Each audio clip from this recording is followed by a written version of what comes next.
MP আনার হত্যায় অন্যতম সন্দেহভাজন আটক, বেরিয়ে আসছে চাঞ্চল্যকর তথ্য। নিবিড়ভাবে কাজ করছে দুই দেশের সরকার। দুই দেশের গোয়েন্দারাই সমন্বিতভাবেই পুরো বিষয়টি উদ্ঘাটন করার জন্য কাজ চালিয়ে যাচ্ছেন। 13 মে 30 মিনিটে শেষ করা হয় কিলিং মিশন। মরদেহ নিশ্চিহ্ন করতে আলাদা করা হয় হাড় ও মাংস। অধিকতর তদন্তে ভারত যাবে পুলিশ। 5 কোটি টাকা চুক্তিতে এমপি আনারকে খুন করে বন্ধু আমান। মূল পরিকল্পনাকারী ব্যবসায়িক পার্টনার শাহিন। ফ্ল্যাটে ডাকতে ব্যবহার করা হয় শিলাস্তিকে। অনাগত সন্তানের মুখ না দেখে নির্বাচনী সহিংসতায় প্রাণ হারান নরসিংদীর রায়পুরার ভাইস চেয়ারম্যান প্রার্থী সুমন। শোকে ভাসছেন স্বজনরা। আটক 2 এবং এখনও বিমান টিকিট নিশ্চিত করেনি 8 হজ এজেন্সি। আটকে আছে 20,000 মানুষের হজ যাত্রা। ব্যবস্থা নেওয়ার আশ্বাস কর্তৃপক্ষের। দেখছিলেন দেশ জনপদ সংবাদ শিরোনাম, সঙ্গে আছি অরিন ইশরাত। এমপি আনোয়ারুল আজিম আনার হত্যাকাণ্ড ঘিরে বেরিয়ে আসছে একের পর এক চাঞ্চল্যকর তথ্য। গ্রেফতারকৃতরা জানিয়েছেন মূল পরিকল্পনাকারীর সাথে 5 কোটি টাকা চুক্তি হয় ঘাতকদের। আর মূল পরিকল্পনাকারী ব্যবসায়িক অংশীদার ও বন্ধু যুক্তরাষ্ট্র প্রবাসী আখতারুজ্জামান শাহিন। হত্যাকাণ্ডে জড়িত মূল সন্দেহভাজন সিয়ানকে গ্রেফতার করেছে কলকাতা পুলিশ। এর আগে হত্যাকাণ্ডে ব্যবহার হয়েছে সন্দেহে জব্দ করা হয় প্রাইভেট কার। তবে এমপি আনারের লাশ এখনও উদ্ধার করা সম্ভব হয়নি। তদন্ত সহায়তায় ঢাকা আসছে ভারতীয় পুলিশের বিশেষ একটি দল। বিস্তারিত থাকছে মাহমুদ হাসানের প্রতিবেদনে। গেল 12 মে চিকিৎসার কথা বলে দর্শনা সীমান্ত দিয়ে ভারত যান ঝিনাইদহ 4 আসনের এমপি আনোয়ারুল আজিম আনার। কলকাতায় পৌঁছে বন্ধুর বাসায় ওঠেন তিনি। গোয়েন্দা তথ্য বলছে, কলকাতায় পৌঁছলে 13 মে নিউ টাউনের বিলাসবহুল এক ফ্ল্যাটে কৌশলে ডেকে নেন খুনিরা। সেখানেই শ্বাসরোধ করে হত্যা করা হয় এ বাংলাদেশি সাংসদকে। এ ফ্ল্যাট ভাড়া নেন এমপির বন্ধু ও ব্যবসায়িক অংশীদার আখতারুজ্জামান শাহিন। ধারণা করা হচ্ছে ব্যবসায়িক দ্বন্দ্বের জেরেই এ হত্যাকাণ্ড এবং সন্দেহের তীর শাহিনের দিকেই। পুলিশের তথ্য বলছে, খুনের পর টুকরো টুকরো করে কাটা হয় দেহ। 16 থেকে 18 মে পর্যন্ত 3 দিন ধরে দেহাংশ অন্যত্র সরিয়ে ফেলা হয়। দেহের কিছু অংশ ওই ফ্ল্যাটের ফ্রিজে রাখা হয়েছে বলে জানায় পুলিশ। ফ্ল্যাট থেকে প্লাস্টিক ব্যাগও উদ্ধার করা হয়েছে। পুলিশের ধারণা, প্লাস্টিক ব্যাগে ভরেই দেহাংশ বিভিন্ন জায়গায় ফেলা হয়। তবে কোথায় ফেলা হয়েছে তা এখনো স্পষ্ট জানা যায়নি। মার্ডার করে দেওয়া হয়েছে। তারপরে আমাদের পুলিশ এই ফ্ল্যাটটা লোকেট করেছে যেখানে উনি লাস্ট ভিজিবল ছিলেন, দেখা হয়েছিলেন। সেটা সব কিছু জানা গেছে। কিছুটা এই সময় ডিসক্লোজ করাটা ঠিক হবে না, যেহেতু ইনভেস্টিগেশন একদম আর্লি ফেজে আছে। ওই ফ্ল্যাটে সৈয়দ আমানুল্লাহ ও শিলাস্তি রহমান নামে 2 জনও ছিলেন। খুনের পর 15 মে তারা ঢাকায় ফেরেন। তাদের গ্রেপ্তার করেছে গোয়েন্দা পুলিশ। পরে ফয়সাল আলী ওরফে সাজি নামে আরও একজনকে গ্রেপ্তার করা হয়। জিজ্ঞাসাবাদে তারা হত্যায় জড়িত থাকা এবং 5 কোটি টাকার চুক্তির কথা স্বীকার করেন। গোয়েন্দা তথ্য বলছে, খুনের পরিকল্পনা বাস্তবায়নে গুরুত্বপূর্ণ ভূমিকা রাখেন খুলনার ফুলতলার সৈয়দ আমানুল্লাহ। এমপি আনারকে খুনের জন্য শাহিনের সঙ্গে তার 5 কোটি টাকার চুক্তি হয়। শাহিন বর্তমানে যুক্তরাষ্ট্রে। ফ্ল্যাট ভাড়া নিতে যুক্তরাষ্ট্রের পাসপোর্ট ব্যবহার করেন তিনি। নিবিড়ভাবে আমরা ইন্ডিয়ান পুলিশের সাথে কাজ করছি এবং আমাদের কাছে কয়েকজন আছে, তাদের সাথে আমরা প্রতিক্ষণেই কথা বলছি, অনেক তথ্য পাচ্ছি। স্বরাষ্ট্রমন্ত্রী মহোদয় বলেছেন, তদন্তের স্বার্থে আমরা এখন বলতে চাচ্ছি না। যেভাবে বাংলাদেশের কিছু অপরাধীরা যেভাবে নৃশংস হত্যা করেছে, আমরা কয়েকজনকে আইনের আওতায় নিয়ে আসছি। বাকি যারা রয়েছে প্রত্যেককে আমরা আইনের আওতায় নিয়ে আসবো এবং বিচারের মুখোমুখি আমরা দাঁড় করাবো। হত্যায় ব্যবহার হয়েছে সন্দেহে লাল রঙের একটি প্রাইভেট কার জব্দ করেছে কলকাতা পুলিশ। বুধবার রাতে গাড়িটি জব্দ করা হয়। আটক করা হয় গাড়ির মালিককেও। আর তল্লাশি চালিয়ে বেশ কয়েকজনের ফিঙ্গারপ্রিন্ট সংগ্রহ করেছে ফরেনসিক বিভাগ। আর বৃহস্পতিবার গ্রেপ্তার করা হয়েছে হত্যাকাণ্ডের অন্যতম সন্দেহভাজন সিয়ানকে। তাকে জিজ্ঞাসাবাদ করছে কলকাতার পুলিশ। গোয়েন্দারা বলছেন, এমপি আনারকে হত্যার পর আইন শৃঙ্খলা বাহিনী ও স্বজনদের বিভ্রান্ত করতে নানা কৌশল নেন খুনিরা। মাহমুদ হাসান, দেশ টিভি, ঢাকা। 13 মে 30 মিনিটের মধ্যেই এমপি আনোয়ারুল আজিম আনারকে হত্যা করা হয় বলে জানিয়েছেন ডিবি প্রধান হারুনার রশিদ। বলেন, লাশ নিশ্চিহ্ন করতে হাড় ও মাংস আলাদা করে ফেলে। গুলশানের আখতারুজ্জামান শাহিনের বাসায় বসে এমপি আনার হত্যাকাণ্ডের পরিকল্পনা করা হয়। ডিবি প্রধান বলেন, প্রয়োজন হলে অধিকতর তদন্তে ভারতে যাবে গোয়েন্দা পুলিশ। দুপুরে মিন্টো রোডে ডিবি কার্যালয়ে সাংবাদিকদের এসব কথা বলেন তিনি। 13 তারিখ 2:51 তারা সবাই ঢুকেছে এবং আধা ঘন্টার মধ্যেই কিন্তু এই নৃশংস বর্বরচিত হত্যাকাণ্ডটি সংঘটিত হয়ে যায়। ভিকটিমের মোবাইলটা তারা অন করে সেখানে কিছু কথাবার্তা করে, অর্থাৎ যে ডিভাইসটাকে তারা ভিন্ন খাতে করে ওকে বাইরে চলে, সেখান থেকে আবার ভিতরে আসে। তাদের প্ল্যানটা ছিল এরকম, বিদেশের মাটিতে হত্যাকাণ্ড সংঘটিত করবে এবং লাশটাকে এমনভাবে গুম করা হবে যাতে কেউ কোনোদিন খুঁজে না পায়, যার কারণে তারা মানে বিভিন্ন পার্টে ভাগ করে ফেলেছে, অর্থাৎ হাড্ডির সাথে মাংসকে আলাদা করে ফেলেছে। ঝিনাইদহ ৪ আসনের সংসদ সদস্য আনোয়ারুল আজিম আনার হত্যাকাণ্ডের ঘটনার সামনে আসছে একের পর এক চাঞ্চল্যকর তথ্য। পূর্ব পরিকল্পিতভাবে ব্যবসায়িক কারণে নারী দিয়ে ডেকে নিয়ে ৫ কোটি টাকা চুক্তিতে খুন করা হয় এমপি আনারকে। আর এই নৃশংস হত্যাকাণ্ডের মূল পরিকল্পনাকারী তারই ছোটবেলার বন্ধু ও ব্যবসায়িক অংশীদার আখতারুজ্জামান শাহিন। তিনি ঝিনাইদহের বাসিন্দা ও যুক্তরাষ্ট্রের নাগরিক। আর এই হত্যাকাণ্ডের বাস্তবায়ন করেন তারই আরেক বন্ধু চরমপন্থী নেতা আমানুল্লাহ আমান। ইরফান রানার ক্যামেরায় নাহিদ হাসান তিতাসের রিপোর্টে বিস্তারিত।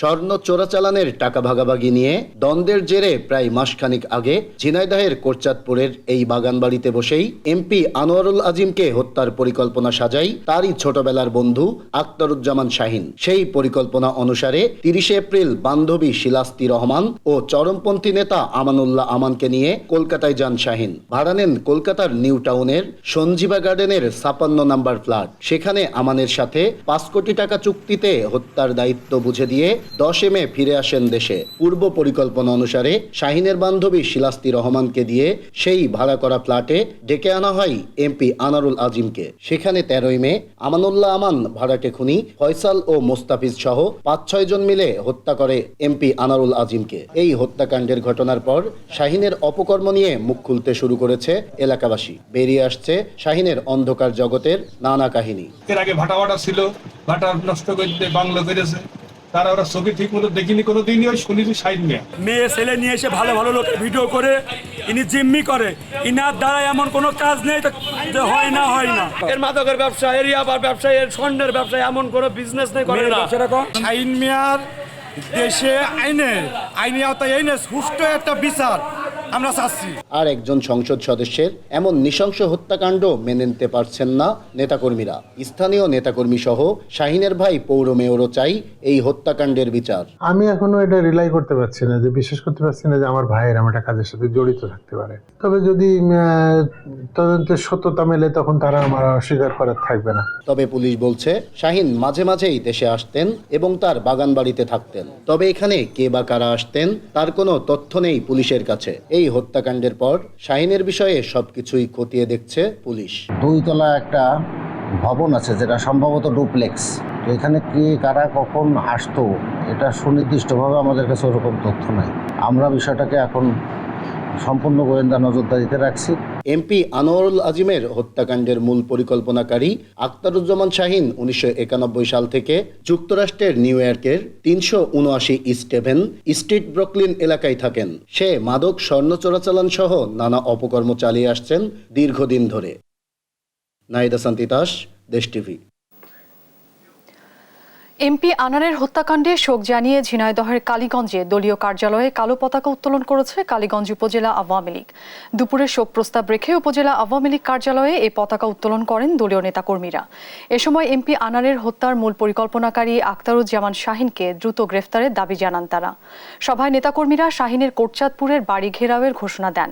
সেই সঙ্গে শাহিনকে দেশে ফিরিয়ে আনতে তার পরিবারকে বাধ্য করতে আন্দোলনের হুঁশিয়ারিও দেন তারা।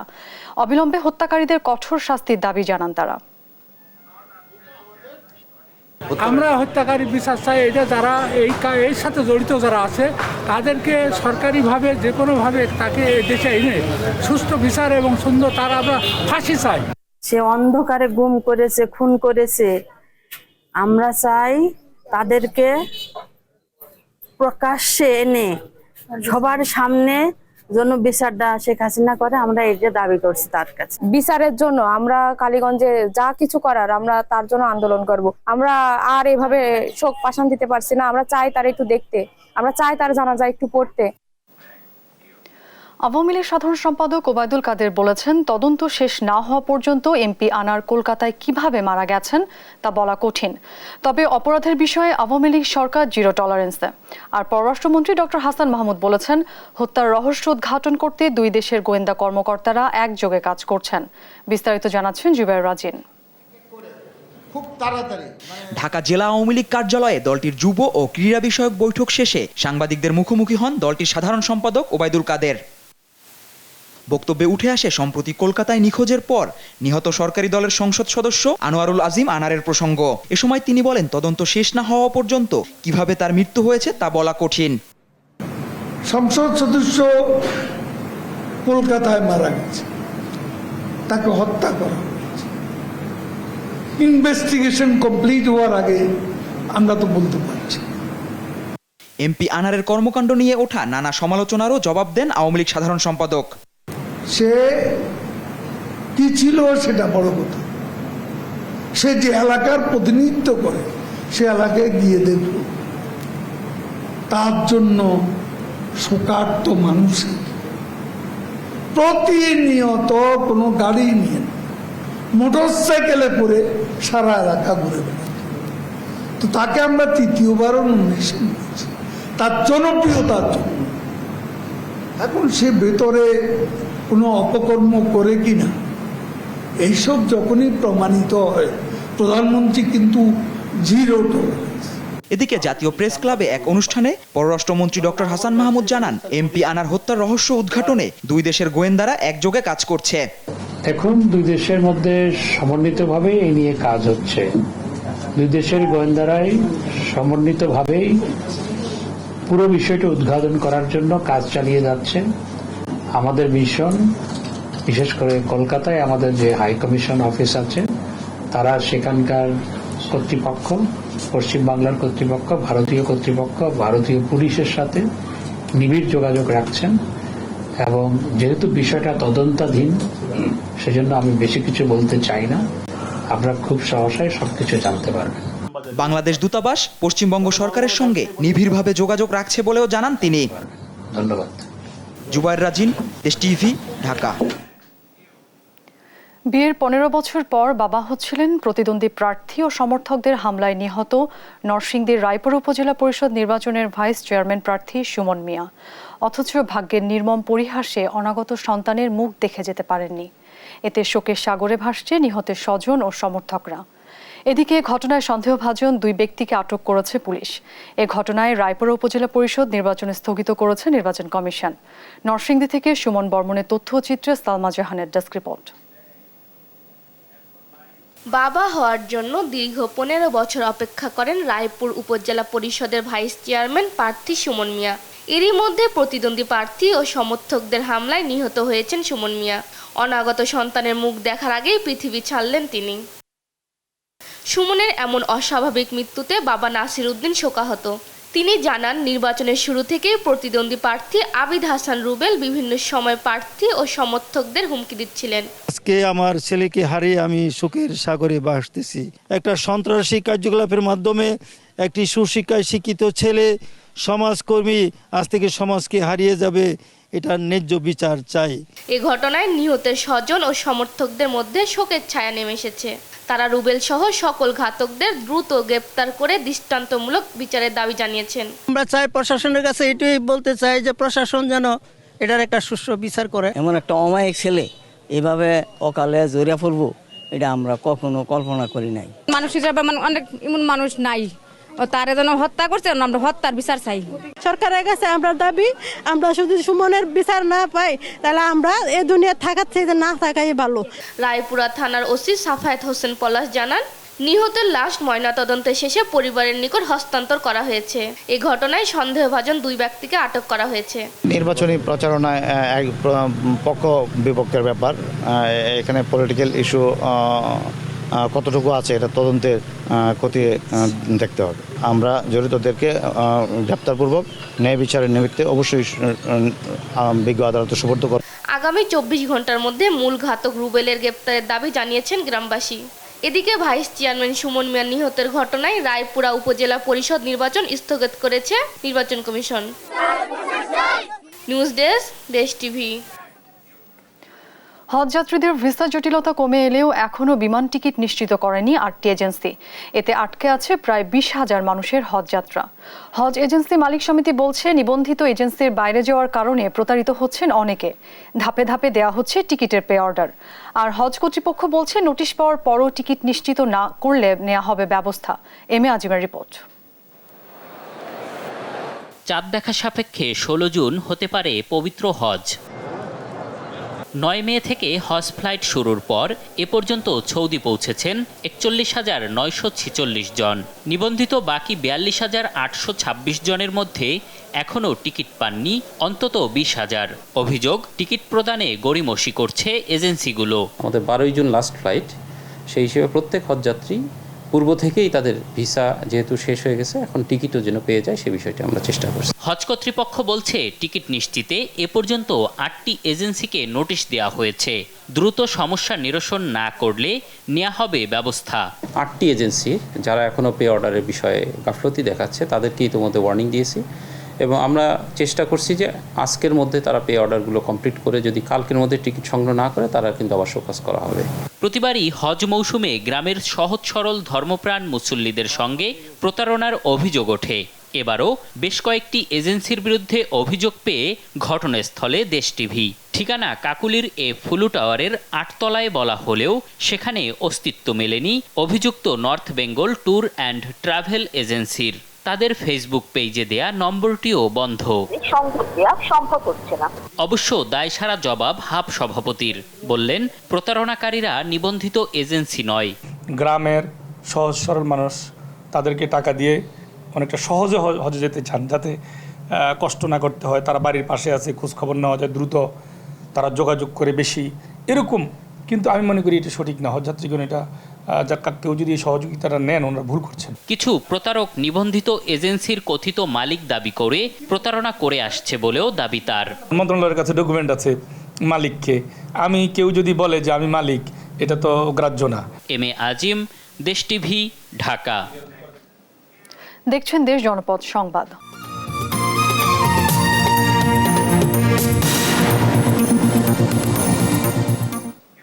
দেখছেন দেশ জনপদ সংবাদ। ষষ্ঠ উপজেলা নির্বাচনে তৃতীয় ধাপের নির্বাচনের প্রচারণা চলছে জেলায় জেলায়। এ ধাপে ভোট গ্রহণ হবে আগামী 29 মে। প্রচারণার আরো খবর জানাতে এই মুহূর্তে খুলনা থেকে যুক্ত হচ্ছেন নূর হোসেন রকি। রকি, তৃতীয় ধাপের উপজেলা নির্বাচনের প্রচারণা কেমন চলছে খুলনায়, বিস্তারিত জানাবেন। ধন্যবাদ অরিন। আমি আপনাকে জানিয়ে রাখতে চাই যে খুলনায় কিন্তু আগামী 29 মে তৃতীয় ধাপের যে উপজেলা নির্বাচন অনুষ্ঠিত হবে, এই নির্বাচনকে কেন্দ্র করে কিন্তু প্রার্থীরা শেষ মুহূর্তে যে প্রচারণাটা বলে সেই প্রচারণায় কিন্তু তারা নেমে পড়েছে। তারা সকাল থেকে কিন্তু যে প্রতীক আছে এই প্রতীকে ভোট দেওয়ার জন্য প্রার্থীরা ভোটারদের দ্বারে দ্বারে যাচ্ছে। তারা ক্যাম্পিং করছে, লিফলেট বিতরণ করছে, তারা বিভিন্নভাবে মাইকিংয়ের মাধ্যমে প্রচারণা করছে। আমি একটু জানিয়ে রাখি যে আগামী 29 তারিখ খুলনায় কিন্তু 3টি উপজেলা নির্বাচন অনুষ্ঠিত হবে। এই উপজেলাগুলো হচ্ছে কয়রা, পাইকাস এবং ডুমুরে। এর ভিতর ডুমুরে উপজেলাটা কিন্তু আয়তনে সব থেকে বেশি। এখানে ভোটার আছে প্রায় 2,69,000 মতো। এখানে চেয়ারম্যান পদে নির্বাচন করছে গাজী এজাজ আহমেদ, আসগর বিশ্বাস তারা এবং মমিনুর রহমান নয়ন। এছাড়া মহিলা ভাইস চেয়ারম্যান এবং পুরুষ ভাইস চেয়ারম্যান পদে 3 জন করে প্রার্থী রয়েছেন। আমরা এই মুহূর্তে কথা বলবো এই উপজেলার চেয়ারম্যান প্রার্থী আসগর বিশ্বাস তারা। তার কাছে জানতে চাইব যে উপজেলা নির্বাচনকে কেন্দ্র করে প্রচারের কোনো ধরনের কোনো বাধা সৃষ্টি হচ্ছে কিনা, সন্ত্রাসীদের আনাগোনা বা কালো টাকার কোনো প্রভাব প্রভাবিত করছে কিনা, একটু আমাদের বলুন। আসসালামু আলাইকুম। আমরা আসলে কোনো বাধাগ্রস্ত হচ্ছি না, কোনো সন্ত্রাসী। আমরা উপজেলাবাসী শান্তিপ্রিয় মানুষ, এখানে কোনো বাধা অথবা সন্ত্রাসী নেই।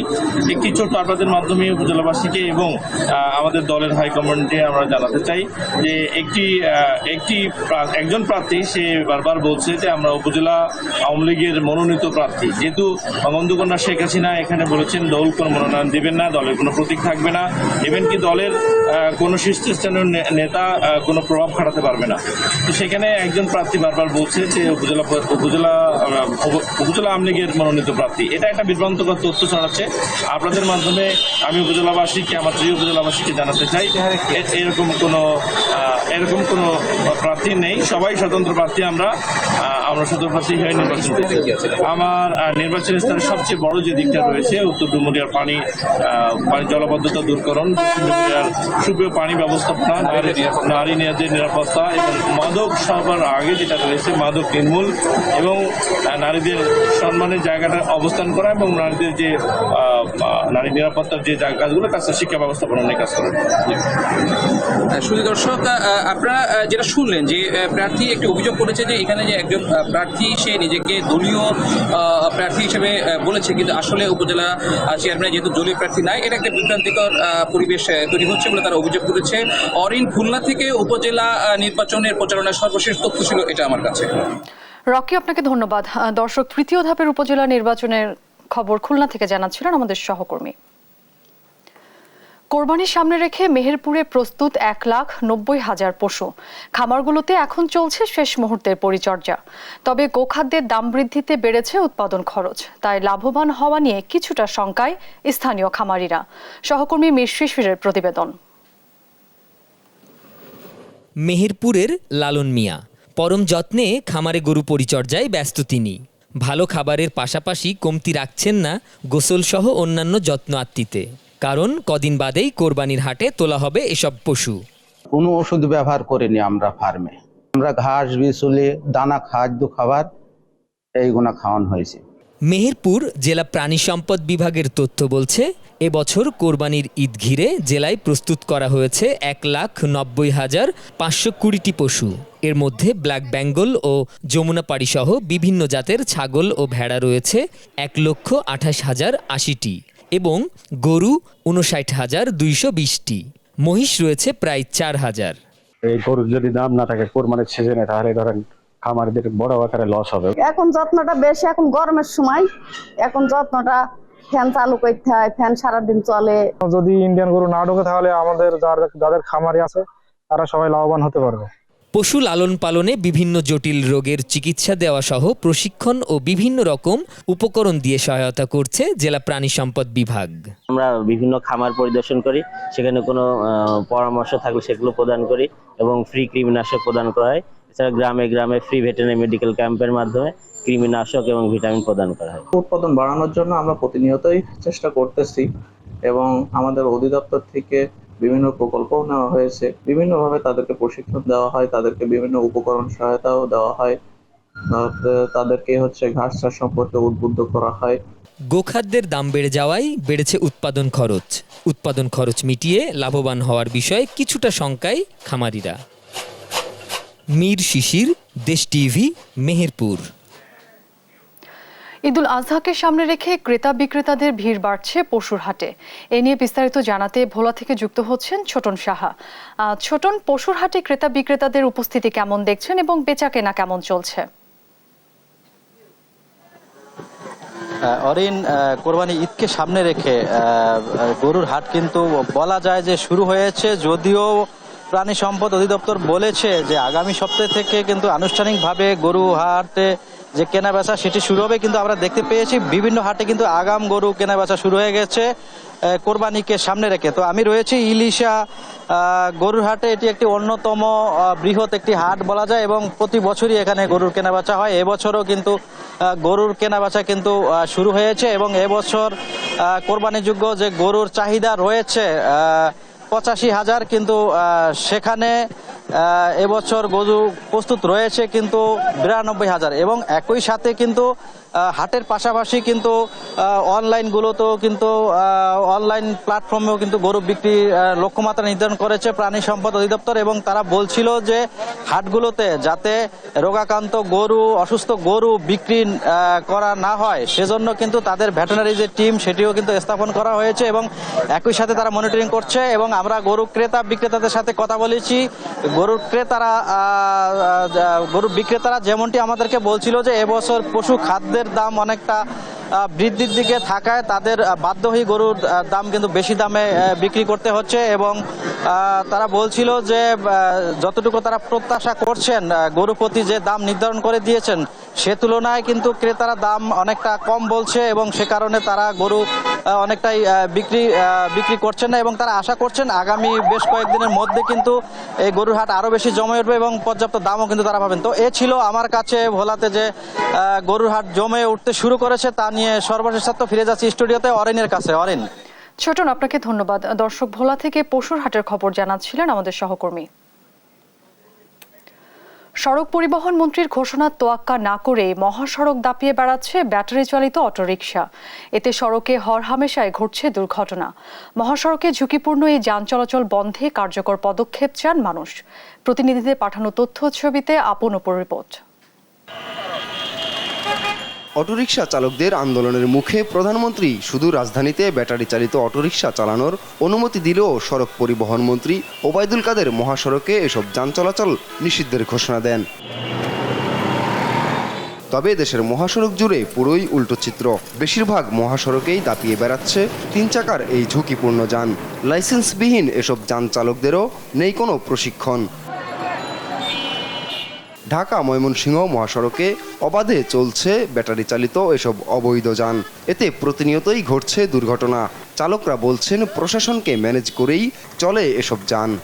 থানার তো ছুটে আনলে 3000 5000 লাগে, আর এক সপ্তাহ 2 দিন 3 দিন বন্ধ রয়ে গাড়ি।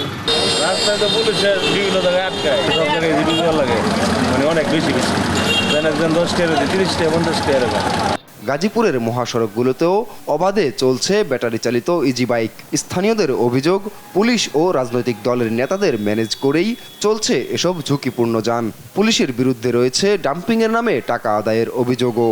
যানজট করতেছে এবং অ্যাক্সিডেন্ট করতেছে, মানুষকে পঙ্গু করে দিচ্ছে। পুলিশে উদ্যোগ নিলেও দইরা নিয়ে যায়, আবার টাকার বিনিময়ে সকালে দইরা নিলে আবার বিকালে চাইরা দেয় টাকা খায়া।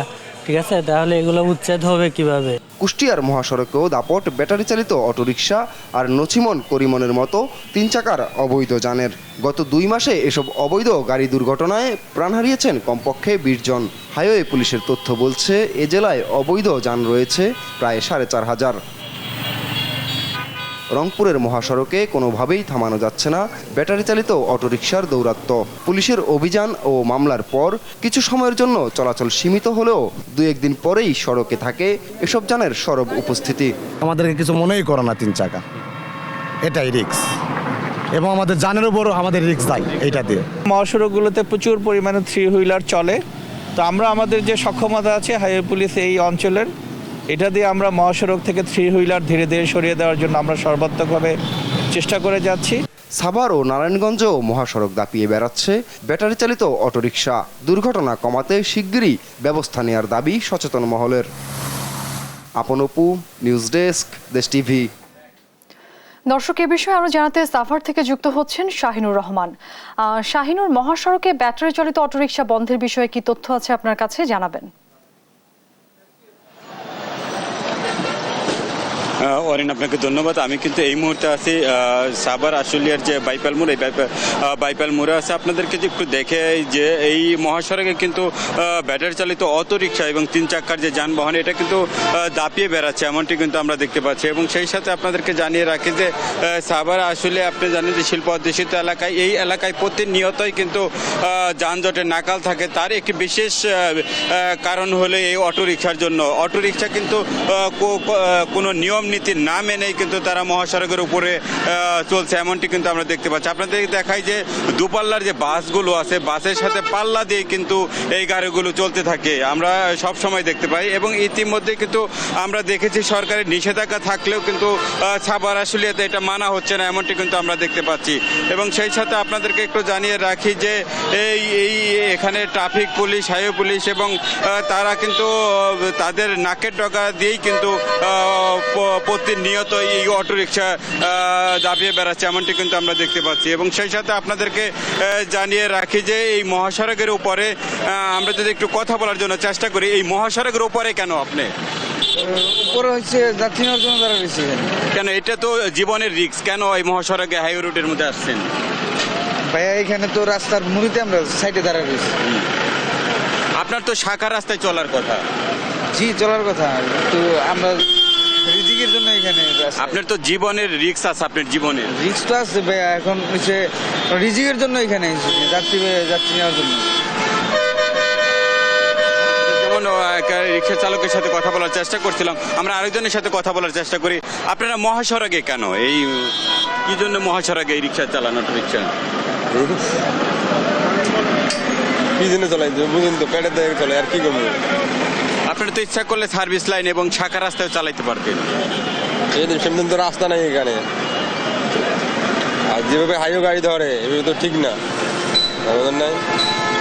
আমি এরকম যেমনটি বলছিলেন, আসলেও আপনি দেখতে পাচ্ছেন যে সাভার এবং আশুলিয়ার বিভিন্ন রাস্তা, বিশেষ করে ঢাকা রিচা মহাসড়ক এবং ঢাকা টাঙ্গাইল মহাসড়ক এবং আবদুল্লাহপুর থেকে যে বাইপাল যে সড়ক, এই সড়কের প্রত্যেকটি সড়কই কিন্তু এই অটোরিকশা দাপিয়ে বেড়াচ্ছে।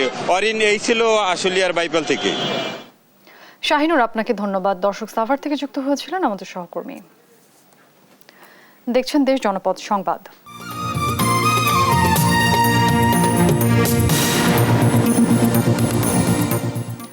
দেখছেন দেশ জনপদ সংবাদ। স্বাধীনতার 53 বছরেও কুড়িগ্রামে বাড়েনি রেল সেবার মান। 22 লাখ মানুষের জন্য মাত্র একটি লোকাল ও আন্তনগর ট্রেন। এর মধ্যে প্রায়ই ঘটে টিকিট বিড়ম্বনা সহ ট্রেনের শিডিউল বিপর্যয়ের ঘটনা। এতে রেলের সেবা থেকে অনেকটাই বঞ্চিত হচ্ছেন এ জনপদের মানুষ। সহকর্মী মনোয়ার হোসেন লিটনের তথ্যচিত্রে দিবাশ্রী বড়ুয়ার ডেস্ক রিপোর্ট। অর্থনৈতিকভাবে পিছিয়ে পড়া উত্তরের জেলা কুড়িগ্রাম, এ অবস্থান থেকে এগিয়ে যেতে এখানকার মানুষের ব্যবসা, শিক্ষা, চিকিৎসা ও কর্মসংস্থান সহ নানা প্রয়োজনে ছুটতে হয় রাজধানী ঢাকা সহ দেশের বিভিন্ন প্রান্তে। কিন্তু যোগাযোগ ব্যবস্থার প্রধান বাহন রেল সেবা নিতে গিয়ে এখানকার মানুষকে প্রতিনিয়ত পড়তে হচ্ছে ভোগান্তিতে। জেলায় মাত্র একটি লোকাল ও একটি আন্তনগর ট্রেন দিয়েই চলছে এই সেবা। তার উপর টিকিট সংকটের পাশাপাশি প্রায় ঘটে ট্রেনের শিডিউল বিপর্যয়। এতে ভোগান্তির অন্ত নেই এখানকার বাসিন্দাদের। আর এখন মাত্র দু একটা ট্রেন, সেটাও তার আবার শিডিউল টাইমে আসেনি। এই কয়েকটি সিট পাওয়ার জন্য, আসন পাওয়ার জন্য ঘন্টার পর ঘন্টা দাঁড়িয়ে থাকতে হয় এবং সবসময় ট্রেনের এই টিকিটগুলো সাধারণত পাওয়া যায় না। দৈনিক প্রায় 4000 মানুষ ঢাকায় যাতায়াত করলেও রেল সেবার দুরবস্থার বাড়তি অর্থ ব্যয়ের পাশাপাশি জীবনের ঝুঁকি নিয়ে যাতায়াত করতে হয় সড়ক পথে। কুড়িগ্রামে যে ট্রেনটা আছে এটা তো আসন সংখ্যা খুব কম। আগে যেখানে 25-30 বছর আগে যে জনসংখ্যা ছিল, আজ কিন্তু জনসংখ্যা প্রায় দ্বিগুণের কাছাকাছি, কিন্তু ট্রেনের সংখ্যা সেইভাবে বাড়েনি। 22 লাখ জনসংখ্যার উন্নয়ন বঞ্চিত এ জেলা সরকারের সর্বোচ্চ মহলের কাছে প্রায় অবহেলিত থাকছে। দাবি করে রেল সেবার মান বাড়ানোর কথা বলছেন বিশিষ্টজনেরা। সিটের যে বরাদ্দ, সে বরাদ্দ কুড়িগ্রাম এক্সপ্রেসের জন্য কুড়িগ্রামের বরাদ্দ হচ্ছে 125টি, আর রংপুরে সেখানে 225টি। কুড়িগ্রাম জেলা মানে রেলের ক্ষেত্রে তারা বড় দুর্ভোগের শিকার হচ্ছে। স্বাভাবিকভাবেই রেলের নেটওয়ার্কটা কুড়িগ্রামে খুবই জরুরি। এটা হলে মানুষের সময় সাশ্রয় হবে। আর সবচেয়ে বড় কথা, যেই ট্রেনগুলো চলতেছে এর পাশাপাশি, কারণ সকালের ট্রেনটাতে মধ্যবিত্তরা যায়, আমার মজুর শ্রেণী যেতে পারে না, তাদের জন্য চিলমারি থেকে চিটাগাং পর্যন্ত রাতে একটা আন্তনগর ট্রেন চাই। জেলার রেল সেবার মান তলানিতে থাকলেও এই ব্যাপারে ক্যামেরার সামনে কথা বলতে নারাজ রেলের এই কর্মকর্তা। না না, আমি এন্টারটেইনমেন্ট কথা বলবো না, তো আপনারা দেখতে দুদকের সাথে কোনো জিজ্ঞেস করেন, আমার তো আমি বলবো না। আচ্ছা তো তথ্য কথা বলবেন না আপনি, এই বিষয়ে কোনো তথ্য দিবেন না? না। সেবার মান বাড়ালে দৈনিক এই জেলায় রেলে যাতায়াত করবে অন্তত 5 থেকে 8000 মানুষ। এতে একদিকে যোগাযোগে যেমন যাত্রীরা পাবে সুবিধা, অন্যদিকে রেলও বাণিজ্যিকভাবে হবে লাভবান। নিউজ ডেস্ক, দেশ টিভি।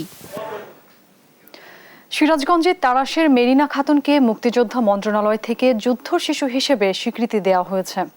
আবেদনের দীর্ঘ সময় পর মেরিনার এই স্বীকৃতিতে উচ্ছ্বসিত তার পরিবারের সদস্য সহ মুক্তিযোদ্ধারা।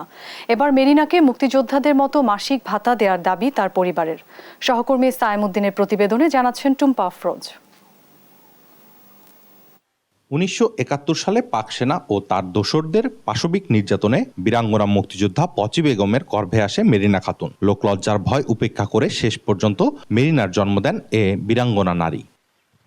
2018 সালে রাষ্ট্রীয়ভাবে বীরাঙ্গনা মুক্তিযোদ্ধা খেতাব পান পচি বেগম। এরপর 2022 সালে যুদ্ধ শিশু হিসেবে স্বীকৃতি পেতে মুক্তিযোদ্ধা মন্ত্রণালয়ে আবেদন করেন মেরিনা। পরে তাকে স্বীকৃতি দেওয়ার নীতিগত সিদ্ধান্ত নিয়ে মন্ত্রিসভায় প্রস্তাব পাঠায় মুক্তিযোদ্ধা মন্ত্রণালয়। মন্ত্রিসভার অনুমোদনের পর যুদ্ধ শিশু হিসেবে স্বীকৃতি দিয়ে চিঠি দেয় মুক্তিযোদ্ধা কাউন্সিল।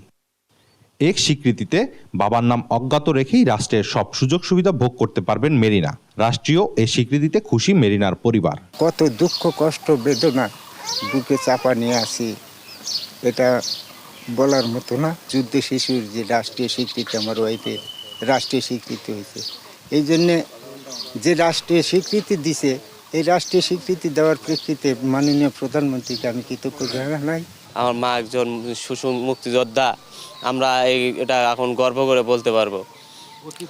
আর আমার মা যে এটা পাইছে, এটা অতি দ্রুত কার্যক্রম সফল করার জন্য মাননীয় প্রধানমন্ত্রীর কাছে করজোড়ে আবেদন জানাচ্ছি। মুক্তিযোদ্ধাদের মতো তাকে ভাতা দেওয়ার দাবি যুদ্ধ শিশু মেরিনার। আমার স্বামী এই যে ঈদের রাইতে হলে পারমিন স্ট্রোক করেছে, করে হাত গেছে, কান গেছে, তার জন্য যদি আমার স্বামী এল্লা চিকিৎসা ব্যবহারে, আমি তো টাকা পয়সা চিকিৎসা করতে পারতেছি না, তো আমার ভাতাটা যদি হয় আসে তাহলে আমি এল্লা সুখ সুবিধা পাবো, তাহলে আমার স্বামীকে এল্লা চিকিৎসা করতে পারবো।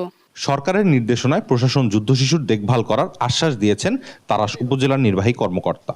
সরকার যেভাবে নির্দেশনা দেয়, যেভাবে আদেশ দেয়, ওইভাবে এই যুদ্ধ শিশুকে আমরা দেখভাল করার চেষ্টা করব। মেরিনার মাসিক ভাতা প্রদানের দাবিকে সমর্থন জানিয়ে সরকারকে ব্যবস্থা নেওয়ার অনুরোধ জানিয়েছেন স্থানীয় মুক্তিযোদ্ধারা। সায়েমউদ্দিন, দেশ টিভি, সিরাজগঞ্জ। দেখছেন দেশ জনপদ সংবাদ।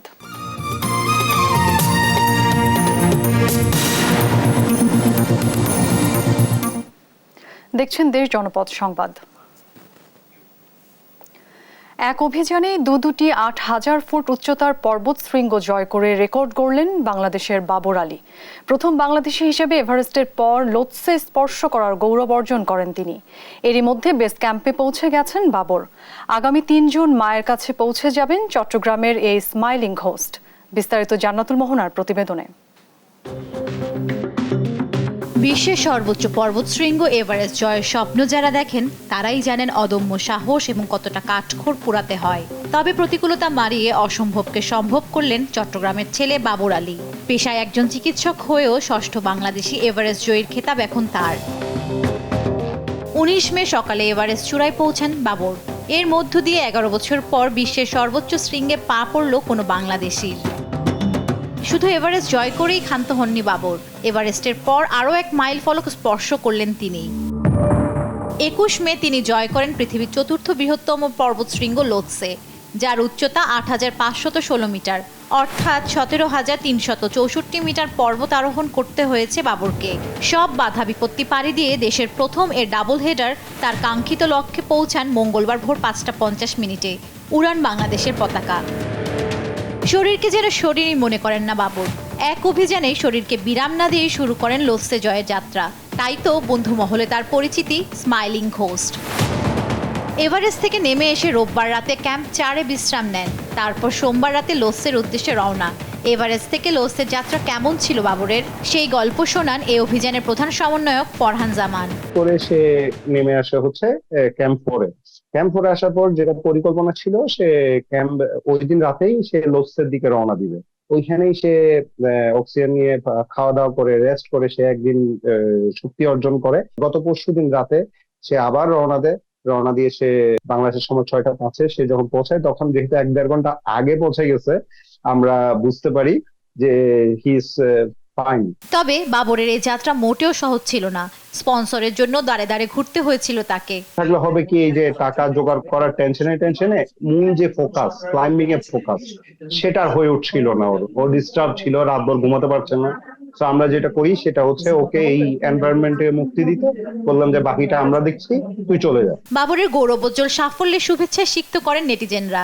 তাকে স্বাগত জানিয়েছেন 2 পর্বতারোহী নিশাত মজুমদার ও এম এ মুহিত। একই সাথে করেছে 3 দিনের ব্যবধানে এই দুটো ৮,০০০ মিটার পর্বত করলো। এটা খুবই একটা সম্মানের বিষয় পর্বতারোহীদের কাছে। স্বপ্ন পূরণে দৃঢ় প্রত্যয় না থাকলে যে কোনো অসম্ভবকে সম্ভব করা যায় তা আঙ্গুল দিয়ে দেখিয়েছেন বাবর আলী। তার জয় 18 কোটি বাংলাদেশের জয়। এরই মধ্যে তিনি সফলভাবে বেস ক্যাম্পে পৌঁছেছেন। সবকিছু ঠিকঠাক থাকলে 3 জুনের মধ্যেই দেশে ফিরবেন বাবর আলী। জান্নাতুল মোহনা, দেশ টিভি, ঢাকা। শেরপুরে হয়ে গেল 3 দিনব্যাপী বাউল উৎসব। ফকির লালন সাঁইজির 250তম আবির্ভাব তিথি উপলক্ষে বাংলাদেশ ভারতের যৌথ উদ্যোগে হয় আয়োজন। এতে 2 বাংলার বাউল শিল্পীরা অংশ নেন। সঙ্গীতের মাধ্যমে লালন সাঁইজির দর্শনকে ছড়িয়ে দিতেই এই উৎসব বলে জানান আয়োজকরা। সহকর্মী রফিক মজিদের তথ্যচিত্রে জানাচ্ছেন ফারিয়া ইসলাম মিম। মানুষের করণ সে কি সাধারণ জানে কেবল রসিক যারা। লালনের এ বাণীকে ঘিরে বাংলাদেশ ভারতের যৌথ উদ্যোগে গত 20 মে বাউল সঙ্গীতের উৎসব বসে শেরপুর জেলা শিল্পকলা একাডেমিতে। চলে 22 মে পর্যন্ত। এই উৎসবে ভারতের পশ্চিম বাংলার বিভিন্ন জেলার এবং শেরপুর জেলা সহ দেশের বিভিন্ন জেলার লালন সঙ্গীত শিল্পী এবং ভক্তরা অংশ নেন। এ সময় গানে গানে স্মরণ করা হয় লালন সাঁইজির দর্শনের নানা দিক। খুব বাস্তবতা এবং দর্শনের কোরআন দর্শনের সঙ্গে তার কথার মিল আছে। যেমন বলছে যে আদি মক্কা মানব দেহে দেখনারে মন ধেয়ে দেশ দেশান্তর দৌড়ে কেন মরছ হাঁপিয়ে। ওনার এই দর্শনীয় বাক্যগুলাকে আমরা বাংলা ভারত সর্ব জায়গাতে আমরা গাচ্ছি। ভালোবাসার টানে আজকে ভারত থেকে চলে এসেছি বাংলাদেশে। উদ্দেশ্য এসেছি গান, সাইজির কথা দুটো শুনবো, দুটো শোনাবো, এই বলে এখানে আসা। বাউল উৎসবের আয়োজকরা জানান লালনের গান ও দর্শন বিশ্বজুড়ে ছড়িয়ে দিতেই এই আয়োজন। লালন সাঁইজির এই যে দর্শন বা তার ভাবধারাগুলোকে আমাদের মধ্যে ব্যাপকভাবে প্রচার করা দরকার। এই প্রোগ্রামে আসার আমাদের উদ্দেশ্য হচ্ছে যে লালন সাঁইজির যে কালাম, যে বাণী, সেই বাণীর মধ্য দিয়ে আমাদেরকে একাত্ম করে। 3 দিনের এই উৎসবে গান পরিবেশন করেন পশ্চিম বাংলার নিমাই খেপা, প্রমীলা বিশ্বাস ও শ্যামসুন্দর দাস। বিশ্ব লালন সংঘের প্রতিষ্ঠাতা বলেছেন, সন্ত্রাসমুক্ত, জঙ্গিবাদ মুক্ত ও অসাম্প্রদায়িক বাংলাদেশ গড়তে লালনের দর্শন ও ভাবধারার বিকল্প নেই। গত 10 বছর ধরে আমরা সাঁইজির আবির্ভাব লগ্ন পালন করি। এতে বাংলাদেশ এবং পশ্চিমবঙ্গের বাউল শিল্পীর অংশ নেন। সত্য বল সুপথে চল, মানুষ বুঝলে সোনার মানুষ হবি, অথবা সবার উপর মানুষ সত্য তাহার উপরে নাই।